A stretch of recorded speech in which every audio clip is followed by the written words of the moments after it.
In this video, we will look at UV macros.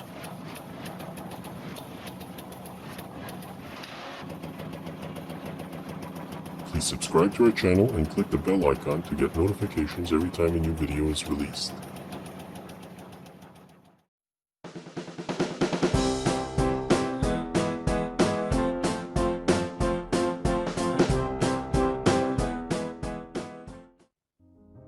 We have seen in video 17 that we can memorize and recall a pattern using pattern memory and pattern recall.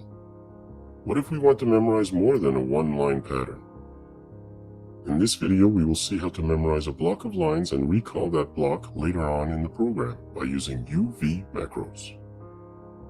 When using the UV macro function, multiple G-code lines can be stored in the control memory as a single macro, and this stored macro can be recalled whenever and as many times as we want.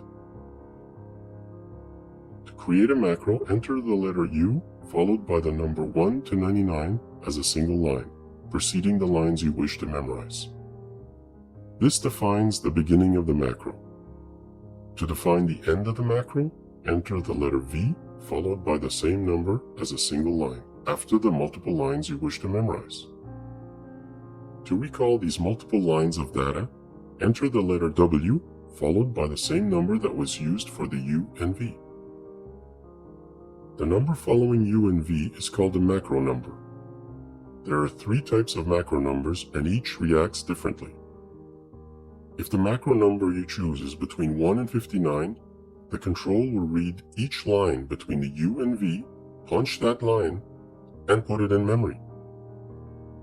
When you recall the macro, it will punch those instructions again. This is the most common type of macro used.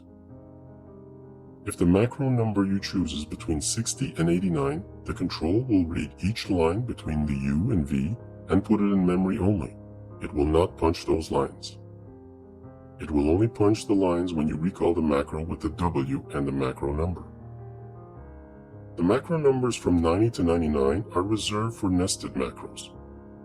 So you can have a macro that contains multiple macros and you can recall all of them by recalling that single macro. Let's look at an example. Here we see a program with 2 macros. As the control reads the first macro, it will punch all the hits specified by those lines and, at the same time, put them in the macro memory 1. When it reads the lines of the second macro, it will not punch any hits and will only put those lines in the macro memory 60. We then move the origin point by using G93.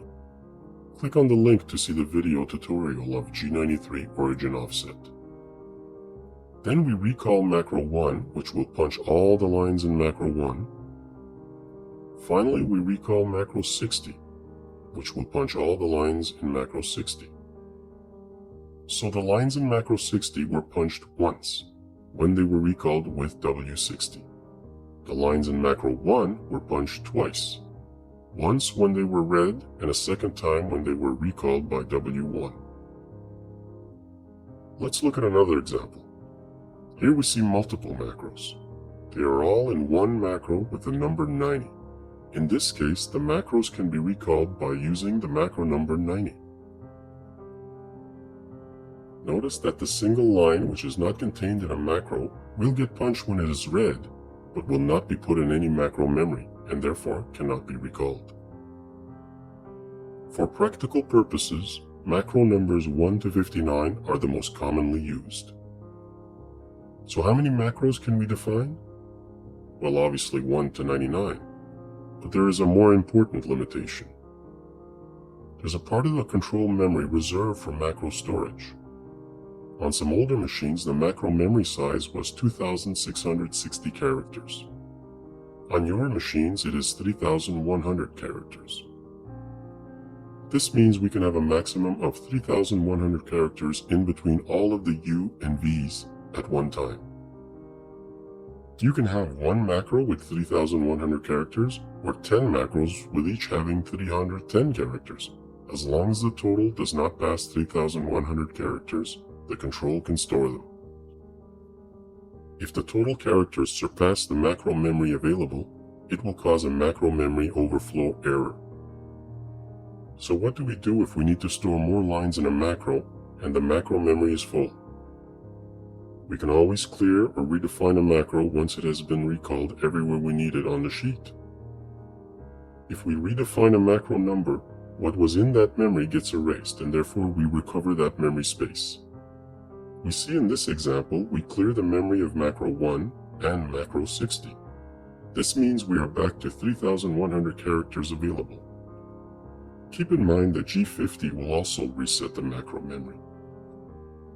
Let's go to PunchSim and see an example of macros of type 1 to 59. In the last video, we saw how we could move the origin point and then punch the same lines at another position on the sheet. We did this by retyping the G-code lines.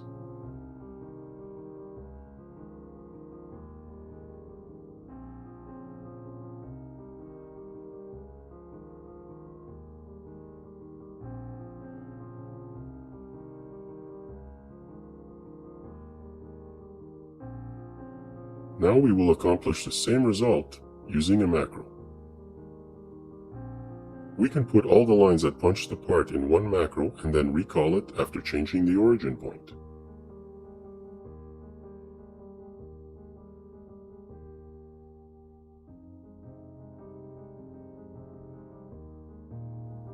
This makes the program size smaller, and if any changes are needed to the part, we only have to make the change on one part, and the macro will repeat it at the other locations.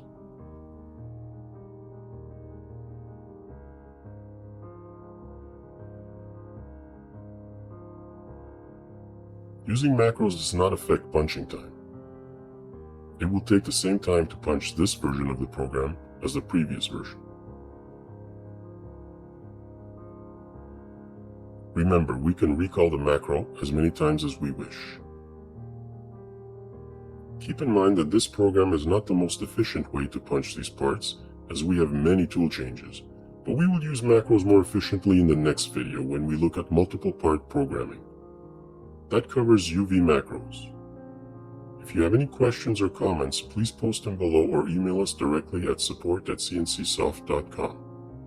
See you soon in the next video as we continue our punch programming course series. Please subscribe to our channel and click the bell icon to get notifications every time a new video is released.